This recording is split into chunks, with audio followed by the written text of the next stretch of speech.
Most men never realize when it happens. It doesn't arrive loudly. It doesn't announce itself. It settles in quietly through expectations, obligations, and invisible pressure. One day you wake up and realize your decisions are no longer yours. You choose words carefully so you don't upset people. You suppress ambition so you don't appear arrogant. You delay action so you don't disappoint anyone.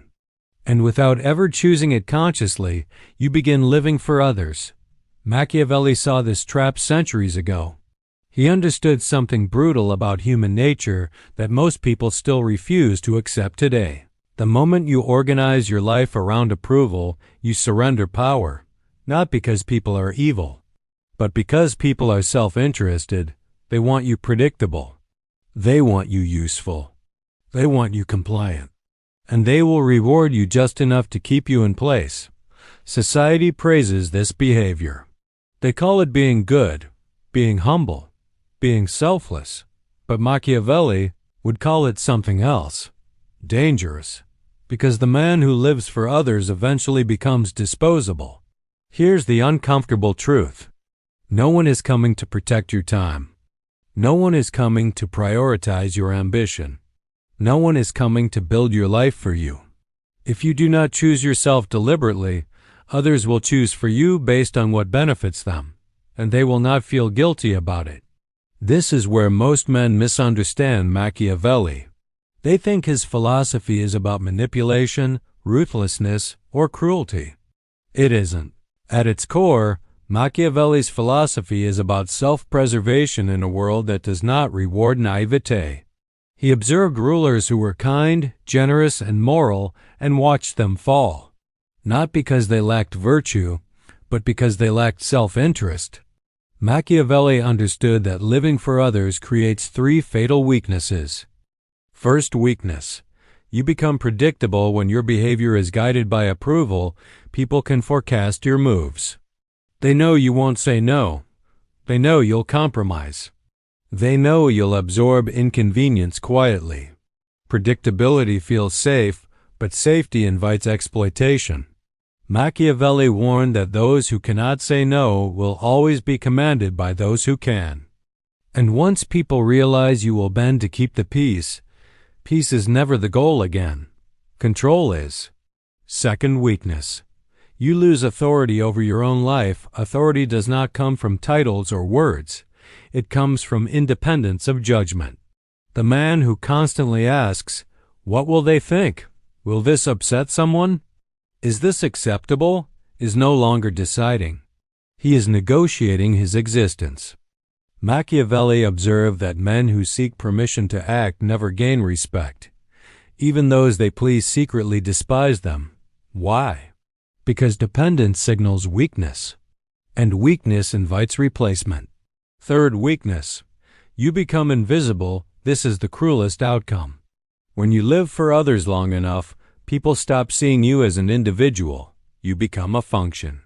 The reliable one, the helpful one, the understanding one, but not the respected one, not the chosen one, not the man whose absence is felt.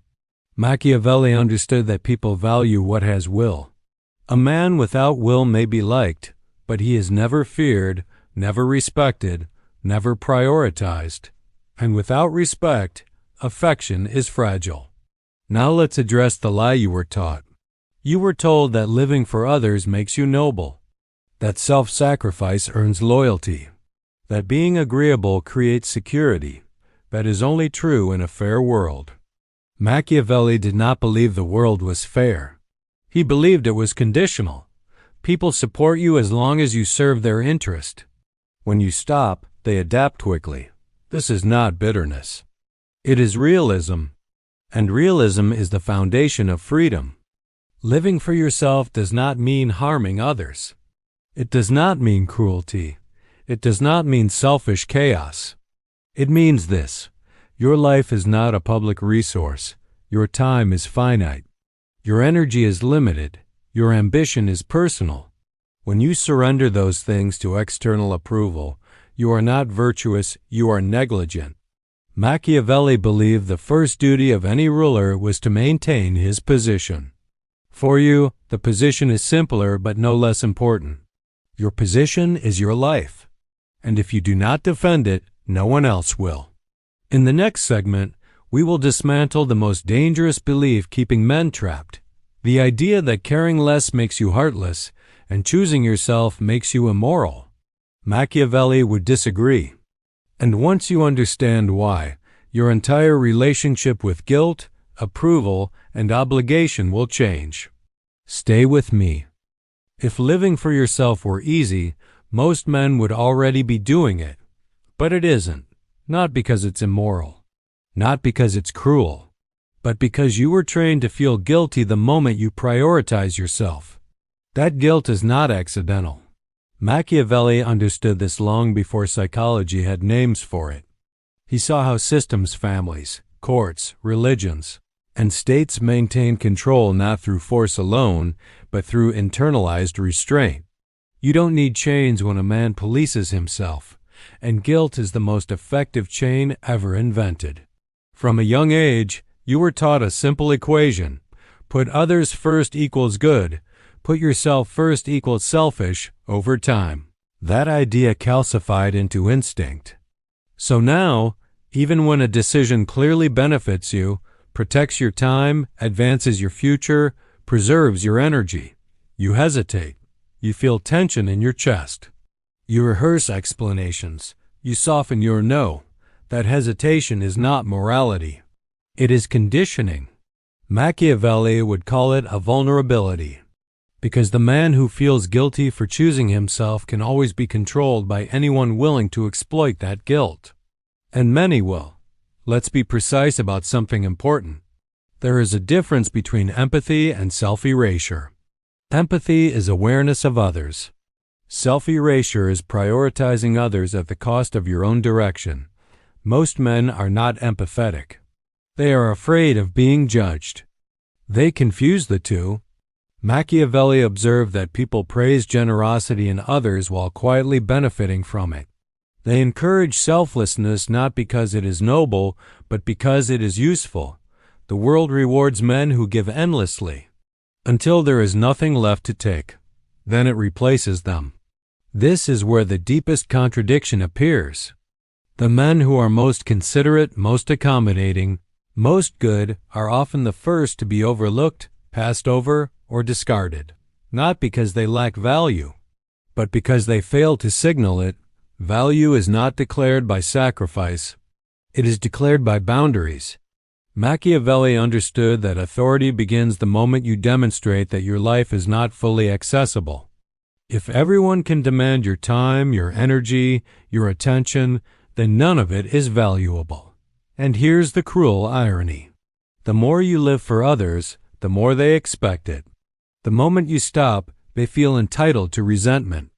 They say, "You've changed. You're being selfish. You're not the same anymore." What they really mean is, you are no longer predictable. And unpredictability terrifies those who benefit from your compliance.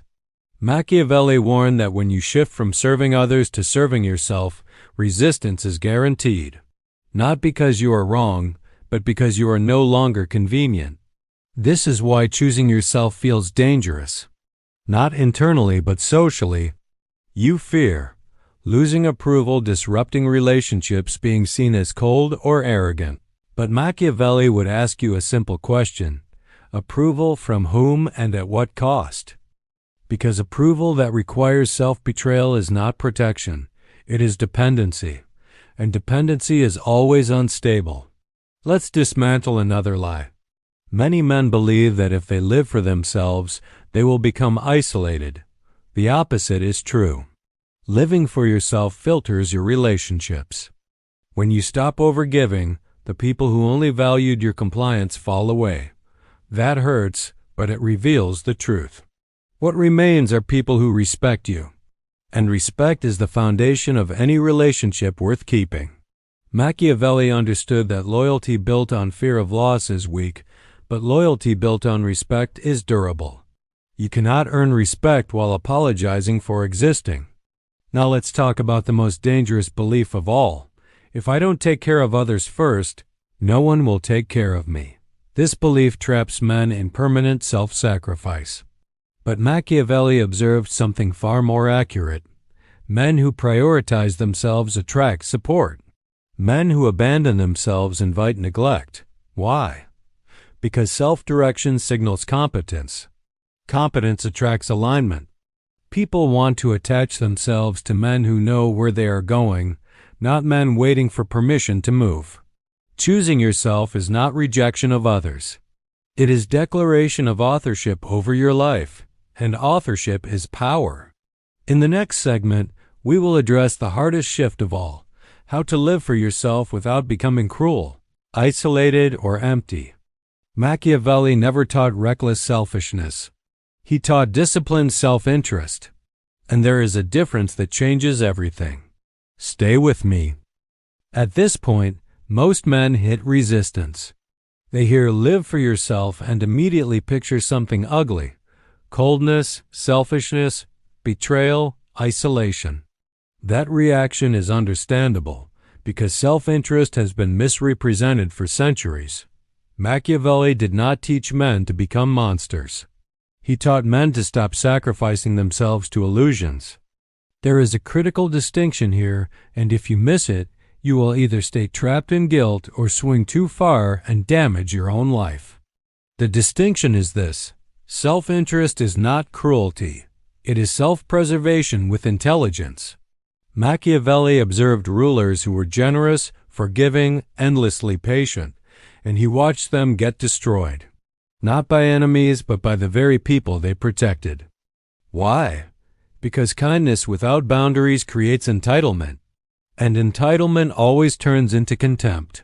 This is the first principle of Machiavellian self-interest. Principle 1. Boundaries create respect, not distance.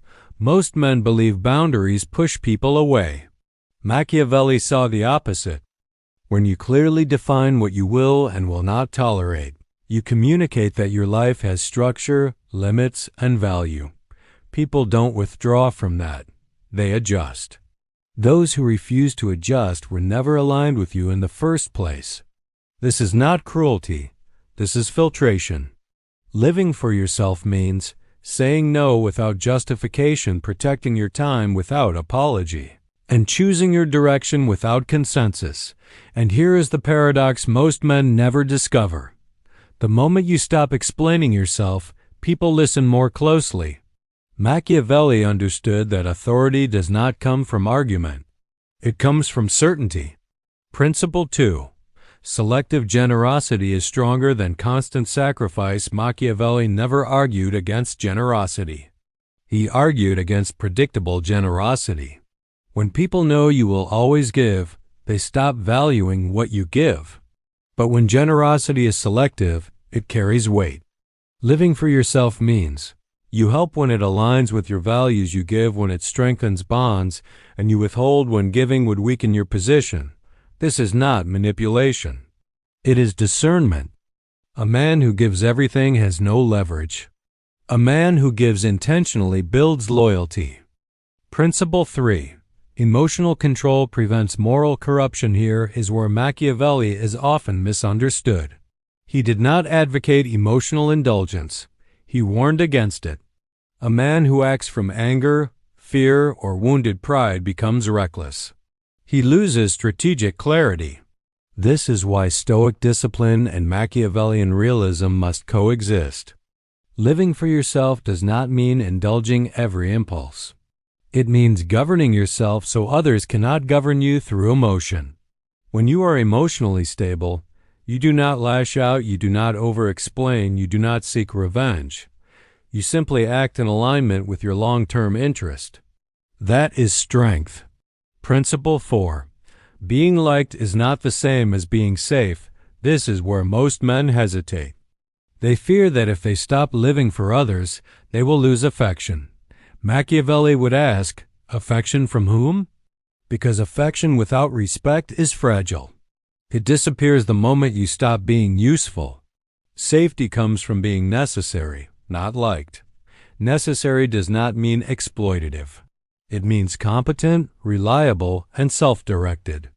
People attach to men who are going somewhere. Living for yourself makes you that man. The shift that changes everything, the hardest part of this transition, is internal. You must accept that some people will resent your growth. Not because you harmed them, but because you disrupted their access to you. Machiavelli understood that resentment is often the price of independence, and that price is worth paying, because the alternative is slow erasure. Living for others slowly dissolves your will, your ambition, and your identity. Living for yourself consolidates them. And consolidation is power. In the next segment, we'll get practical. We'll talk about how to say no without guilt, how to reduce obligations without burning bridges, and how to live for yourself while maintaining alliances. Because Machiavelli was never reckless. He was precise. Stay with me.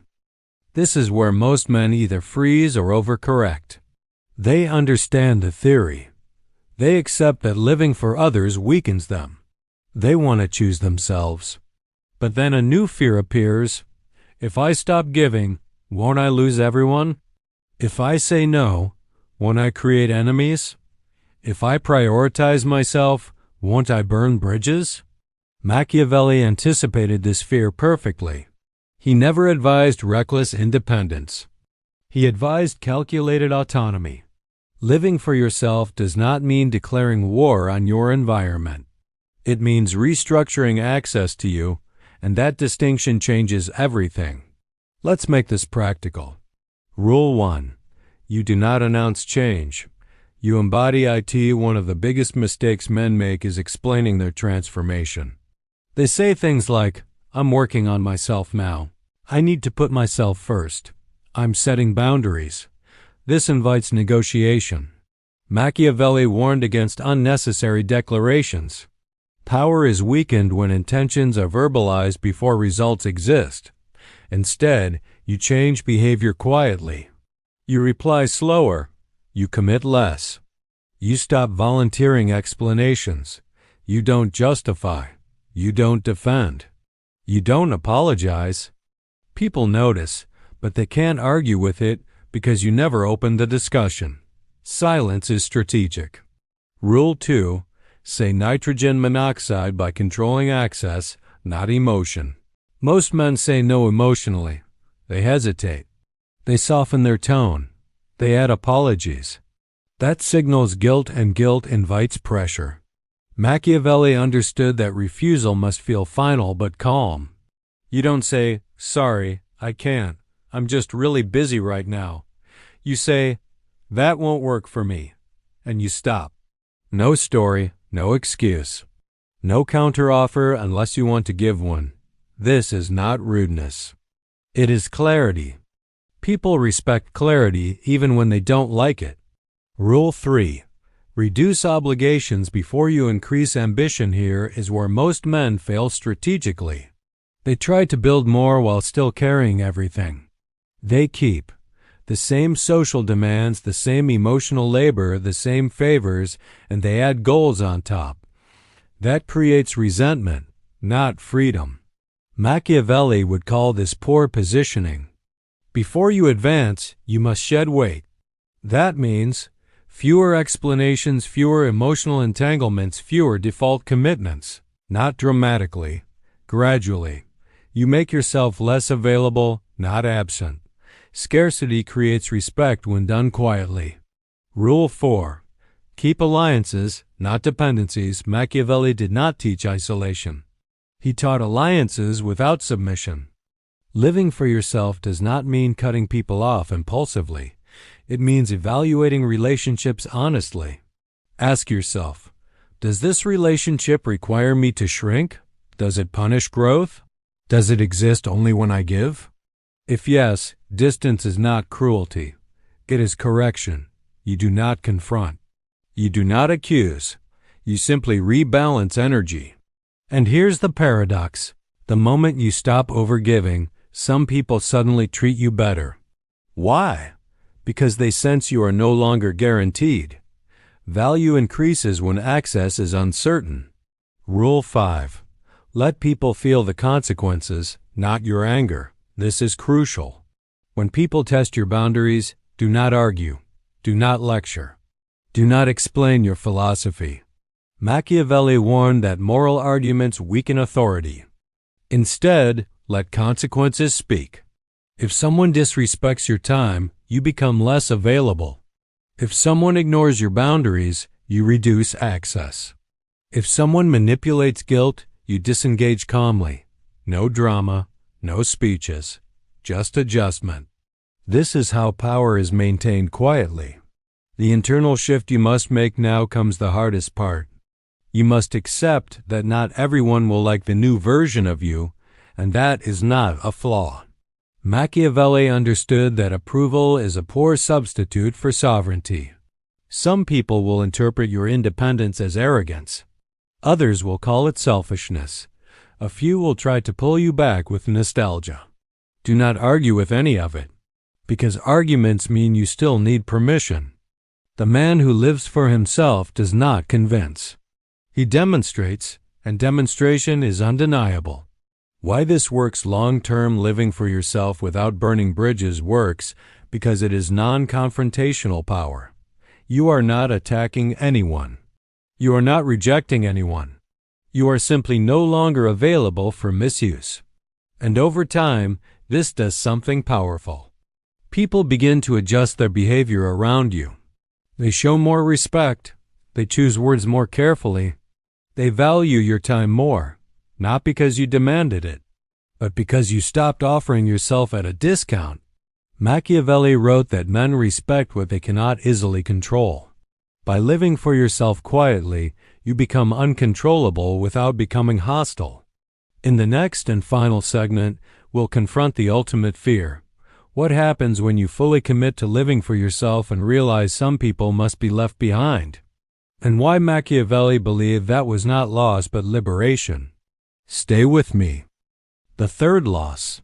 The old version of you, this one hurts quietly. The man who is always needed. Always praised for being understanding. Always rewarded for sacrifice. Letting go of that identity feels like betrayal of yourself. But that identity was built for survival, not fulfillment.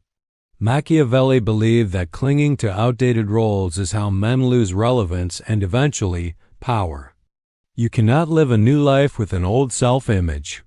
And here is the paradox most men don't expect. When you let go of the old version of yourself, something else appears. What you gain, and why IT outweighs everything, you gain clarity. Your decisions become simpler. Your time feels like yours again. Your energy stops leaking in all directions. You gain respect. Not from everyone, but from the right people. People who respect boundaries. People who value independence. People who don't need you to shrink for them to feel secure. And most importantly, you gain alignment. Your actions begin to match your inner values. Your words carry weight because they're backed by choice. Your presence feels grounded because you're no longer divided. Machiavelli believed that the strongest men are not surrounded by the most people, but by the right ones. Quantity is noise. Alignment is power. The final shift you must accept living for yourself is not about constant confidence. There will be moments of loneliness, moments of doubt, moments where the old way feels easier. Machiavelli would tell you that ease is often the enemy of longevity. Short-term comfort creates long-term weakness. The man who lives for himself accepts temporary discomfort in exchange for permanent authorship over his life. And authorship is everything. Because once you are the author, not the character, something irreversible happens. You stop asking for permission internally. You no longer need others to validate your direction. You no longer negotiate your ambitions. You no longer apologize for choosing yourself. That is not arrogance. That is sovereignty. Machiavelli wrote that men are quicker to forgive the death of a father than the loss of an inheritance. What he meant was this: people tolerate many things, but they struggle to accept losing access to what benefited them. If living for yourself causes friction, resistance, or withdrawal, it is proof that you are no longer living as a resource for others. And that is the point, because the man who lives for others is managed. The man who lives for himself is unmanageable, calm, measured, unavailable for misuse. That is not isolation. That is power with restraint. If this series challenged you, that's intentional. Growth does not feel comfortable at first, it feels destabilizing. But on the other side of that instability is something rare, a life that is actually yours. This is the Dark Pattern Decoder channel, and Machiavelli's final lesson is simple. If you don't choose yourself, someone else will choose for you, and they won't choose in your favor. There is a price for living for yourself. Machiavelli never hid this. He never promised comfort. He never promised universal approval. He promised freedom, and freedom always demands payment. The final fear most men face is not failure, it is loss. Loss of approval, loss of familiarity, loss of people who once felt permanent. This is where many men turn back. They sense the distance growing. They notice fewer invitations. They feel the subtle cooling from people who once had easy access to them. And doubt creeps in. Maybe I'm going too far. Maybe I'm becoming selfish. Maybe this isn't worth it. Machiavelli would tell you something most people are too polite to say. If living for yourself costs you certain people, they were never aligned with your future. That doesn't make them villains. It makes them incompatible. Let's be precise about what actually happens when you stop living for others. The first loss. People who benefited from your compliance, these are the first to react. They were comfortable when you were always available. You said yes without resistance. You absorbed inconvenience quietly. When you change, they don't ask what's wrong. They accuse. They say, "You're different now. You've changed. You're not the same person." They are right. You are no longer optimized for them. Machiavelli understood that people rarely resent your actions. They resent losing access to you. And that resentment is not your responsibility. The second loss. Relationships built on guilt. Some connections survive only because you felt obligated. Family expectations. Social roles. Unspoken duties. These relationships are fragile the moment guilt disappears. When you stop over-explaining, stop rescuing, stop compensating, the relationship has nothing left to stand on. That can feel brutal. But Machiavelli would call it truth revealing itself. Because relationships that collapse when you assert your life were never partnerships. They were dependencies.